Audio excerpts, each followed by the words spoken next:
சவுக்கு சங்கர் கண்டிப்பா நெறைய பேருக்கு தெரிஞ்சிருக்க வாய்ப்பு இருக்கு. ஏன்னா, அவர் வந்து நெறையா ஒரு மீடியா அதாவது ஒரு ரிப்போர்ட்டர்ன்னு வச்சுக்கங்களேன். இதுக்கு முன்னாடி நெறைய செய்தித்தாள்கள்லாம் வேலை செஞ்சிருக்காரு. நெறைய மீடியா சேனல்ல ஒர்க் பண்ணியிருக்காரு. ஸோ, கண்டிப்பா இவர் வந்து ஒரு பெரிய ஒரு அதாவது ஒரு எக்ஸ்பீரியன்ஸான ஒரு ரிப்போர்ட்டர் தான். இவர் வந்து சொல்றது நெறைய ஓரளவுக்கு பாதி பொய்யா இருந்தாலும், இல்ல கொஞ்சம் பொய்யா இருந்தாலும் ஒரு நெறைய உண்மை இருக்கும். அந்த அளவுக்கு அவர் ஒரு நம்பிக்கையான ஒரு ஒரு இது ரிப்போர்ட்டரா இருக்காரு. ஸோ அந்த மாரி இருக்கும்போது, இப்ப டிஎம்கே ஆட்சியில இருக்கும்போது நெறைய டிஎம்கே பத்தி அவதூறு எதிர்த்து பயங்கரமா எதிர்த்து பேசினாருங்க. எனக்கு தெரிஞ்சு எந்தெந்த ரிப்போர்ட்டர்லாம் டிஎம்கே ஆட்சியில இருக்கும்போதே அவங்கள எதிர்த்து பயங்கரமா பேசிலாம் ஜெயிலுக்கு போயிருக்காங்கன்னு பார்த்தீங்கன்னா, அதுல கண்டிப்பா சவுக்கு சங்கரும் ஒரு ஆள். அந்த அளவுக்கு சவுக்கு மரமாட்டம் நேரா நின்னு ஸ்டெடியா பேசி அந்த மாரிலாம் இருக்காரு. நெறைய வழக்குலாம் வாங்கியிருக்காரு, கேஸ்லாம் வாங்கியிருக்காரு. ஸோ அது அது அப்பாற்பட்ட விஷயம். இப்ப டிவிகே ஆட்சியில வந்த பிறகு அவரு ஜெயில்லேருந்து ரிலீஸ் பண்ணியிருக்காங்க. அவரு அவர் வந்து ஒரு நல்ல அவரு டிவிகேக்கு சப்போர்ட் பண்ணி பேசுனதுனாலயா என்ன அப்படின்ட்டு தெரியல. ஆனா இதுக்கு முன்னாடி அவரு டிவிகேக்கு சப்போர்ட் பண்ணி தான் பேசினாரு அப்படின்ட்டு நெறைய பேர் நெனச்சுன்னு இருக்காங்க. அப்படிலாம் கிடையாது. இவர் வந்து அதிமுகவுக்கு சப்போர்ட்டா தான் நெறைய பேசுவாரு. கிட்டத்தட்ட அதிமுகவுடைய ஒரு ஐடி விங் மாரி வச்சுக்கங்களேன். ஒரு ஒரு இன்ஃப்ளூயன்சர் மாரி. அப்படி ஃபுல்லா அந்த பக்கம் சப்போர்ட் பண்ண மாட்டாரு. கொஞ்சம் சின்ன சின்ன தப்புகள் சின்ன தப்புன்னு இல்ல. பெரிய தப்பு எதனா இருந்துச்சுன்னா கொஞ்சம் சின்னதா காட்டுவாரு. இந்த மாரி தப்பு தான்பா அப்படின்ட்டு. ஸோ அந்த மாரியான ஒரு அதிமுகவுக்கு ஆதரவா பேசுறவரு தான். இருந்தாலுமே டிவிகே வந்து விஜய் கட்சி ஆரம்பிச்சதுக்கு அப்புறம் சப்போர்ட் பண்ணிலாம் நிறைய வீடியோ போட்டாரு. இந்த மாதிரி விஜய் நல்லா பண்ணுவாருப்பா. இவருக்கு என்ன மோட்டிவ்னா, இவர் விஜய் விஜய் வந்து இந்த அதிமுக கூட சேரணும், எடப்பாடி கூட சேர்ந்து 2 பேரும் கூட்டணியா ஆட்சி பண்ணா பயங்கரமா இருக்கும் அப்படின்ற மாதிரியான ஒரு பிம்பத்தை தான் அவர் கிரியேட் பண்ணி வச்சிருந்தாரு ஸ்டார்டிங்லலாம். ஆனா இப்ப வந்து விஜய் எலெக்ஷன் உங்களுக்கே தெரியும், ரிசல்ட் எல்லாம் பயங்கரமா வந்துச்சு. ஸோ யாருமே எதிர்பார்க்காத ரிசல்ட் வந்த பிறகு இப்ப வந்து டிவிகேக்கு சப்போர்ட்டிவா கொஞ்சம் பேச ஆரம்பிச்சிருக்காரு. ஆனா இப்பவுமே ஃபுல்லா சப்போர்ட்டா அப்படின்னு கேட்டீங்கன்னா இல்ல. கொஞ்சம் நடுநிலையா பேசுற மாதிரி தான் பேசுறாரு.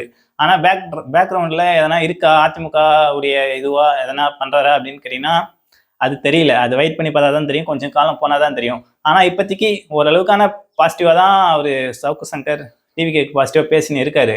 இப்போ என்னப்பா பிரச்சனை? அவர் தான் இப்படி இதெல்லாம் பேசுறாருன்னு எல்லாருக்கும் தெரியுமே அப்படின்னு கேட்டீங்கன்னா, இப்போ அது மேட்டர் இல்லைங்க. அவரு சில விஷயங்களை இப்போ சொல்றாரு. ஏன்னா உங்களுக்கே தெரியும், மின் வாரியத்துல நிறைய ஒரு குற்றச்சாட்டுலாம் இருக்கு. நிறைய லஞ்சம்லாம் வாங்கியிருக்காங்க. அதெல்லாம் எக்ஸ்போர்ட் பண்ணி அதெல்லாம் நம்ம மின் வாரியத்துறை அமைச்சர் வந்து பயங்கரமா காட்டி, வெளிச்சம் போட்டு காட்டி, இந்த மாதிரிலாம் நிறைய டிரான்ஸ்ஃபார்மர்லாம் இந்த ரேட்டுக்கு வாங்கியிருக்காங்க. இந்த மாதிரிலாம் நிறைய இஷ்யூ கிரியேட் பண்ணியிருக்காருன்றதை விட நிறைய பேருக்கு வந்து நிறைய லஞ்சம் வாங்கினவங்களுக்கு வந்து ஒரு பயத்தை கிளப்பி விட்டு இருக்காரு. இதுக்கு முன்னாடி ஆட்சியில இருந்தவங்களுக்கு. ஸோ அந்த மாதிரி நிறைய ஒரு விஷயங்கள், அதாவது இந்த மாதிரி இருக்குப்பா, இந்த மாதிரி ஊழல் பண்ணியிருக்காங்க மின்சாரத்துறையில, இவ்வளோ ஊழல் பண்ணியிருக்காங்க அப்படின்ட்டு நிறைய லிஸ்ட் எல்லாம் காட்டவே இதுல நிறைய பேர் மாட்ட வரும்ல. அதனால வேணும்னே கூட இப்ப நிறைய பேர் கரண்ட் எல்லாம் கட் பண்ண வாய்ப்பு இருக்கு. அதுக்குன்ட்டு அங்கெல்லாம் ரைட் எல்லாம் போய் செக் எல்லாம் பண்ணியிருக்காங்க.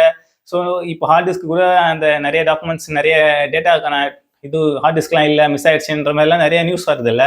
ஸோ இந்த மாதிரி இஷ்யூலாம் வராமல் இருக்கிறதுக்கு இவர் சவுக் சங்கர் ஒரு ஐடியாலாம் கொடுக்குறாரு. நீங்க ஏன் இவ்வளோ லேட்டா பண்றீங்க? இவ்வளோ வந்தவொடனே போயிட்டு நீங்க எல்லாமே செக் பண்ண வேண்டியதானே? அவங்க சைட்ல இருக்கிற ஒர்க்கர்ஸ், அதாவது இப்போ மின் வாரியத்திலேயே நிறைய பேர் வந்து டிஎம்கேக்கு சப்போர்ட்டா இருக்கிறவங்க, வேலை செய்யறவங்க இருப்பாங்கல்ல அதிகாரியா, அவங்களெல்லாம் ஏன் நீங்க வேலையை விட்டு தூக்கல, இல்ல சஸ்பெண்ட் பண்ணல, இல்ல டிரான்ஸ்ஃபர் பண்ணல? அவங்களாம் அப்படியே வச்சுக்கின்னு இருந்தாக்கா எப்படி நீங்க கரெக்டா பண்ணுவீங்க? அவங்களாம் ஆல்ரெடி லஞ்சம் வாங்கியிருக்காங்கன்னா அதே அதிகாரிகள் தானே இப்பயும் இருக்காங்க அப்படின்ற மாதிரியான நிறைய கேள்விகளை வைக்கிறாரு, நிறைய குற்றச்சாட்டு வைக்கிறாரு நம்ம கவர்மெண்ட் மேல, டிவிகே கவர்மெண்ட் மேல.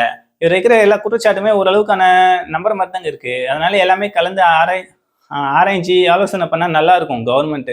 ஏன்னா இவர் ஒரு சாதாரண ஒரு ரிப்போர்ட்டர் தானே அப்படின்ட்டு விட்டு போகாம, அவங்க தாங்க ரிப்போர்ட்டர் தாங்க மக்களுக்கான கேள்வியை கேட்கறவங்க. அவங்க கேட்கறதுக்கான பதில கண்டிப்பா அமைச்சர்கள்லாம் சொல்லிதான் ஆகணும். ஸோ அதனால என்னை பொறுத்த வரைக்கும் சவுக் சங்கர் அப்படி இப்படி பேசினாலும் இந்த மின்வாரியத்துறை சார்பா இல்லை எனக்கு வந்து ஒரு இது கொடுக்குறாங்க, மிரட்டல் கொடுக்குறாங்க, கொலை மிரட்டல் இந்த மாதிரிலாம் சொல்றாருல்ல. ஸோ இந்த மாதிரி விஷயங்கள்லாம் கொஞ்சம் கவனத்தில் எடுத்து கவர்மெண்ட்டை என்ன நடக்குது, ஏது நடக்குது, இவர் சொல்றது உண்மையா என்ன அப்படின்ற மாதிரி கொஞ்சம் விசாரிச்சா நல்லா இருக்கும். சென்னையில இங்க அங்கன்ட்டு எங்க பார்த்தாலும் கரண்ட் கட்டு 4 மணி நேரம் 3 மணி நேரம் எதுக்குடா பண்றீங்க? நிறைய பேர் ஃபியூஸ் கரியர்லாம் வேற திருடிட்டு போறானுங்க. என்னடா இது சாப்பிட்ற பொருள இது திருடிட்டு போறானுங்க. எல்லாம் நினைச்சாலே சிரிப்பா தாங்க இருக்கு. ஆனா அங்க கரண்ட் கட்டா இருக்கும்போது இருக்கிற பேரண்ட்ஸ் குழந்தைங்களை வச்சுக்கின்னு படுற அவதிகள்லாம் நினைச்சு பாருங்க, எவ்வளவு கஷ்டமா இருக்கும்.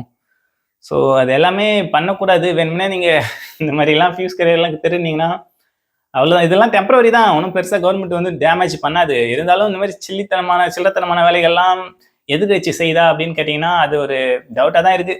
எனக்கு நம்பிக்கை இருக்குங்க. ஏன்னா நம்ம ஸ்டாலினுடைய ஆட்சி வந்து அவங்க அரசு வந்து எதிர்க்கட்சி வந்து இந்த மாதிரிலாம் சின்ன பிள்ளைத்தனமான வேலையெல்லாம் பண்ண மாட்டாங்க.